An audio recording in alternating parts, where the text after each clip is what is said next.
পদোন্নতিতে কোটা কমানোর প্রস্তাবে অসন্তোষ জানিয়েছেন প্রশাসনের ক্যাডার কর্মকর্তারা। এ ব্যাপারে জনপ্রশাসন সচিবের কাছে স্মারকলিপি দিয়েছেন কর্মকর্তারা।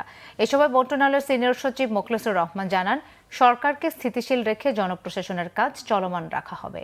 রিপোর্ট রিশান নাসরুল্লাহর। সরকারের উপসচিব পদে প্রশাসন ক্যাডারের কোটা কমিয়ে 50% করার সুপারিশ করেছে সংস্কার কমিশন। তবে সংস্কার কমিশনের প্রস্তাব মানতে চান না প্রশাসন ক্যাডারের কর্মকর্তারা। সংস্কারের ক্ষেত্রে এমন প্রস্তাব আইনসম্মত নয় দাবি করে রবিবার জনপ্রশাসন মন্ত্রণালয়ে অবস্থান নিয়ে বিভিন্ন দাবি জানান কর্মকর্তারা। যার যার অবস্থান থেকে যার যার ক্যাডার পদে থেকে তারা উপরের দিকে ওঠার যে সুযোগ আছে, তাদের সুযোগটা অবারিত আছে। সেই জায়গা থেকে আমরা কখনোই কারো বিরুদ্ধাচরণ করছি না।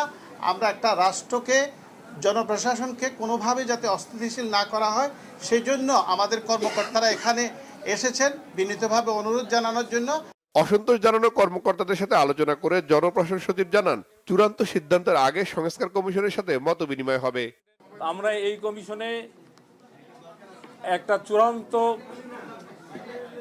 পরামর্শ অথবা সাজেশন দেওয়ার আগে বাসার আমাদের সভাপতিকে দায়িত্ব দিয়েছি এবং জেলা প্রশাসক ঢাকাকে দায়িত্ব দিয়েছি। তারা মিলে একটা গ্রহণযোগ্য মাত্রায় আমাদের সংখ্যক কর্মকর্তা যারা আছেন এবং আমাদের এই জনপ্রশাসন সংস্কার কমিশন বলতে যা বুঝায়, একটা আমাদের ওয়ার্কশপ বলেন, সেমিনার বলেন, ক্লোজ ডোর ডিসকাশন বলেন অথবা ওপেন ডিসকাশন বলেন, করে একটা মতামত এই কমিশনকে দেওয়া হবে।